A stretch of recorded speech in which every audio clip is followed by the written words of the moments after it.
What kind of person demands a refund for a souvenir they smashed themselves? Then screams at a teenage cashier until the whole store freezes. Karen Miller was that person, striding into Bayside Gifts with a chipped ceramic lighthouse clutched in her manicured hand. Her face twisted in a scowl that could curdle milk. The shop, a cozy nook in a seaside tourist trap, smelled of lavender candles and saltwater taffy. Tourists browsed racks of postcards and trinkets, their chatter a soft hum. But Karen's voice sliced through it like a foghorn. "This is outrageous," she bellowed, slamming the lighthouse onto the counter. "You sold me a broken piece of junk, and I demand my money back." The cashier, a lanky 17-year-old named Mia, blinked, her hands trembling as she reached for the item. Karen's eyes gleamed with something predatory, as if she thrived on the discomfort she caused. Mia, barely a month into her summer job, stammered, "Ma'am, I'm sorry. Let me check." But Karen cut her off. "Don't ma'am me. Get your manager now." The store fell silent, heads turning, the air thick with tension. Mia's cheeks flushed, but she held her ground, her voice soft but steady. "I'll get her. But can you tell me what happened?" Karen's lips curled into a sneer. "What happened? Your shoddy product fell apart. That's what. I paid good money for this garbage." Mia's manager, Sarah, emerged from the back, her calm demeanor a stark contrast to Karen's fury. Sarah, in her early 30s, had seen her share of difficult customers, but Karen's energy was something else raw, entitled, almost theatrical. She examined the lighthouse, its base cracked, a jagged piece missing.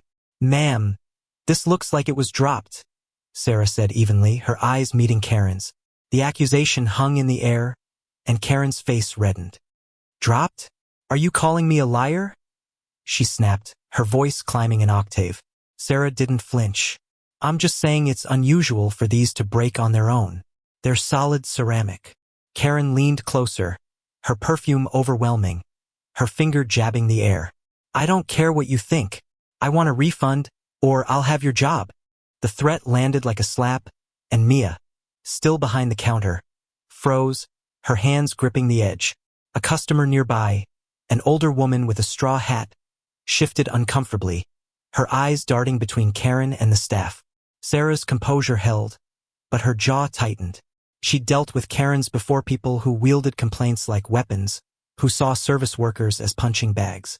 But something about Karen's insistence, the way she clutched the broken lighthouse like a prop, felt off. Sarah glanced at the security camera above the counter, its red light blinking steadily. "Let's take a step back," she said, her voice measured. "We can review the footage from when you bought it. That might clear things up." Karen's eyes widened for a split second, a flicker of something panic, maybe, before her scowl returned. "Footage? You think I'm some criminal? This is ridiculous." But Sarah was already moving toward the back office, gesturing for Mia to follow. Karen's protests echoed behind them, drawing more stares from the handful of customers pretending to browse. In the cramped office, Sarah pulled up the footage on a grainy monitor. The timestamp showed Karen at the counter an hour earlier, buying the lighthouse. There she was, laughing loudly, swinging her purse, the lighthouse in her hand. Then, a stumble, her purse caught on a display, and the lighthouse slipped, hitting the floor with a faint crack. Karen had scooped it up, glanced around, and shoved it into her bag. Mia gasped, her hand covering her mouth. "She dropped it herself," she whispered. Sarah nodded, her expression grim. "And now she's trying to scam us." The realization hit Mia like a wave. She'd heard stories of customers pulling stunts like this, but seeing it unfold was different. Karen wasn't just difficult, she was dishonest, banking on intimidation to get her way. Sarah printed a still from the footage, the image clear. Karen, mid-stumble, the lighthouse tumbling from her grip. Armed with evidence, they returned to the counter, where Karen was now berating a second cashier, a shy college student named Jake, who looked like he wanted to disappear. "You people are incompetent," Karen was saying, her voice ablade. "I'm calling corporate." Sarah stepped forward, the printout in hand, and Karen's tirade faltered. "Ma'am," Sarah said, her tone calm but unyielding. "We checked the footage. You dropped the lighthouse. It wasn't broken when you bought it." Karen's face froze, her mouth half open. For a moment, the shop was silent, the weight of the truth settling over everyone.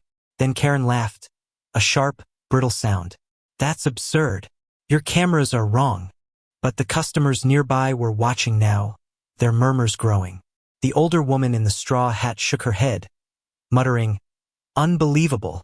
Mia, emboldened by Sarah's calm, spoke up. "We have the footage, ma'am. It's clear." Karen's eyes darted between them, her confidence cracking.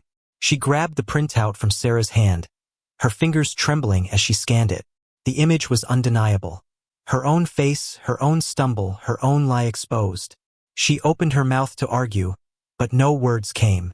Instead, she snatched the broken lighthouse and stormed toward the door, shoving past a customer who yelped in surprise. The bell above the door jangled as she left, the sound sharp in the stunned silence.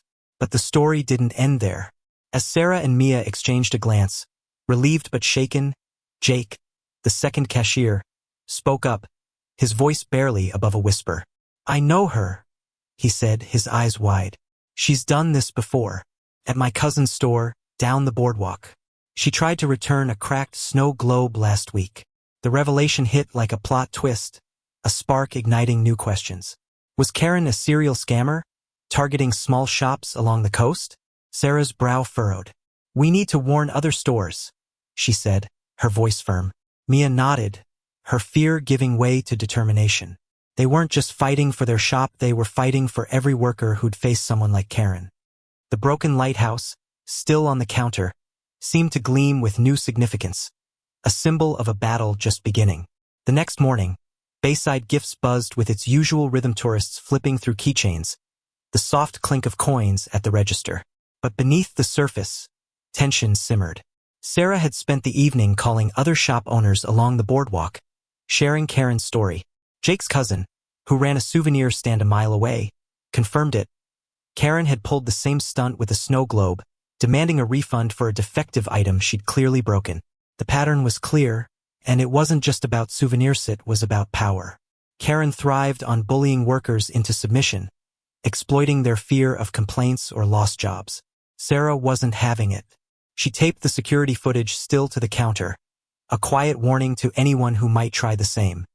Mia, still rattled from the day before, watched the photo as if it might come to life. "What if she comes back?" she asked, her voice small. Sarah's eyes softened. "Then we'll be ready," she said, but her tone carried a steel that made Mia stand a little taller. Word of Karen's scam spread like wildfire along the boardwalk. By noon, 3 other shop owners had stopped by, each with a story. A cracked mug at one store, a shattered magnet at another. Karen's face, her loud voice, her entitled demands were a common thread.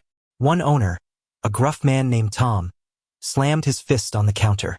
"She got away with $50 from me last month," he growled. "I didn't have cameras."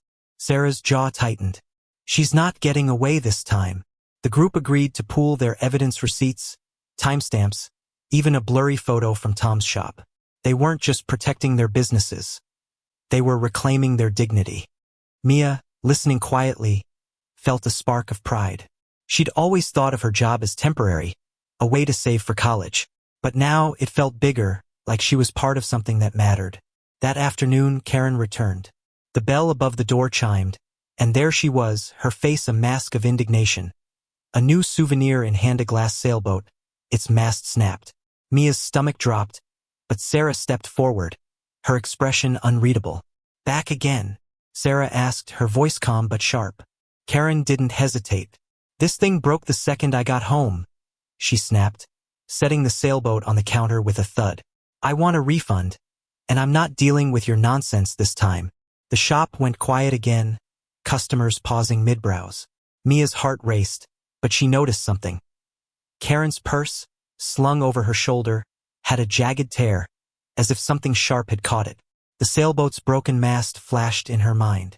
She whispered to Sarah, "Check her purse." Sarah's eyes flicked to the tear, then back to Karen.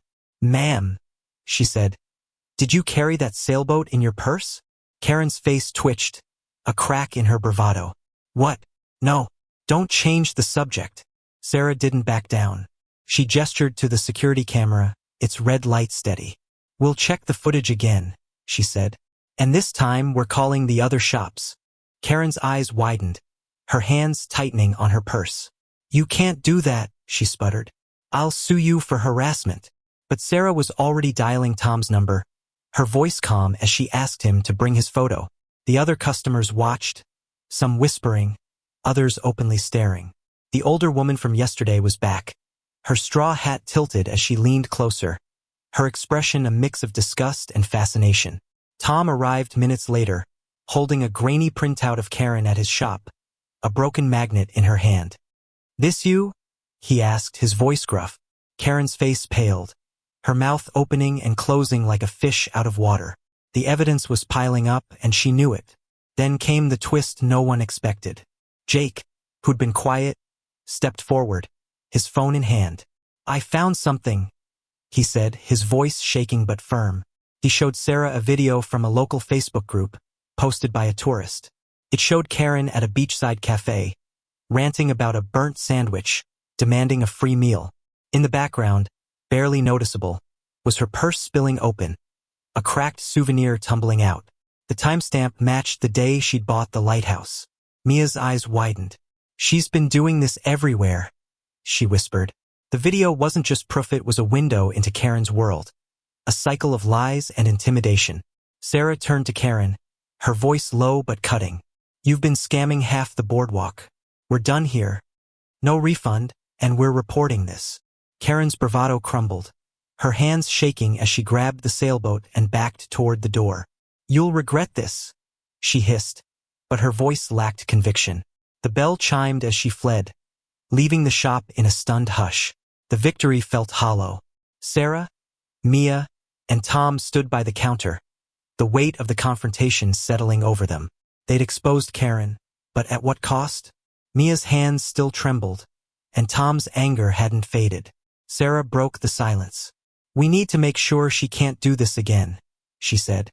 "Let's file a report." Mia nodded, her fear giving way to resolve. They weren't just shop workers, they were a community, bound by a shared fight. As they gathered their evidence, the older woman in the straw hat approached, her voice soft. "You did good," she said, her eyes warm. "Not everyone stands up to people like her." Mia smiled, a small spark of hope igniting. Maybe this wasn't just about a broken souvenir. Maybe it was about standing up for what was right, no matter how small it seemed. The police station was a short walk from Bayside Gifts, its fluorescent lights casting a harsh glow over the small group. Sarah, Mia, and Tom sat across from Officer Daniels, a tired but kind-eyed man who listened as they laid out their case. The security footage stills, the cafe video, Tom's photo, it all painted a clear picture. Karen Miller wasn't just a difficult customer. She was a serial fraudster, targeting small businesses with her scams. Daniels leaned back, rubbing his chin. "This is solid," he said, tapping the printouts. "Petty theft, maybe fraud if we can prove intent. We'll look into her." Sarah nodded, but her expression was tight. "She's been terrorizing people for months. Someone needs to stop her." Mia, clutching her phone, felt a mix of relief and dread. Confronting Karen in the shop was one thing. Taking her to court was another. But the thought of her bullying another cashier, another shop, pushed her forward. "She can't keep getting away with it," Mia said, her voice stronger than she felt. Back at the shop, the story spread. Customers whispered about the souvenir scammer, some even asking to see the footage. Sarah refused, keeping it professional, but the community's support was palpable.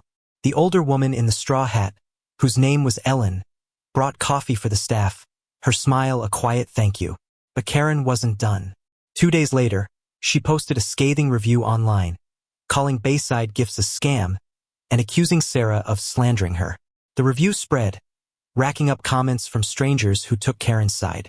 Mia's heart sank as she read them, her confidence wavering. "What if people believe her?" she asked Sarah. Sarah's eyes narrowed. "They won't. We have the truth."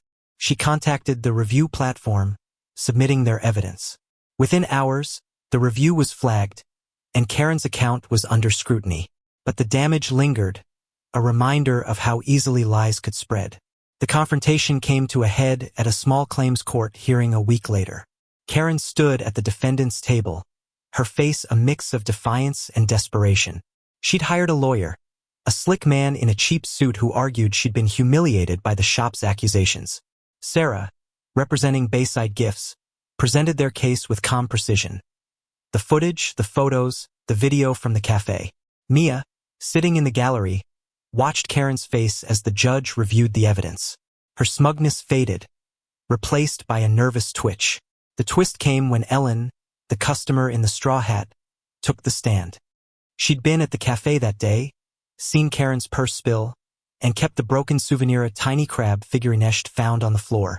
"I didn't know it was hers until I saw the video," Ellen said, holding up the crab. The courtroom murmured, and Karen's lawyer faltered. The evidence was overwhelming. The judge's ruling was swift. Karen was ordered to pay restitution to Bayside Gifts and 2 other shops, plus a fine for attempted fraud. Her scams, exposed in court, unraveled her reputation. The boardwalk buzzed with the news, and Karen's name became a cautionary tale. She stopped coming to the shops, her online profiles went silent, and whispers suggested she'd left town. For Sarah and Mia, the victory was bittersweet. The shop's reputation was restored, but the stress had taken a toll. Mia, once shy, found herself speaking up more, her confidence growing. Sarah, too, felt a shift. She started a group chat for local shop owners, a network to share stories and evidence, ensuring no one faced a Karen alone. Months later, Bayside Gifts was thriving, its shelves stocked with new souvenirs. Mia, now a senior, was saving for college, her summer job a badge of pride. One quiet afternoon, Ellen returned, her straw hat replaced by a knit cap for the cooler season. She handed Mia a small box. Inside was a tiny ceramic lighthouse, unbroken, its base engraved with "Stand Tall." "You reminded me what courage looks like," Ellen said, her eyes warm. Mia's throat tightened, and she hugged the older woman, the lighthouse heavy in her hand. The shop's bell chimed as a new customer entered, and Mia smiled, ready to face whatever came next. The broken souvenirs, the lies, the confrontations they'd all led to this moment. A reminder that standing up, even when it's hard, can light the way for others.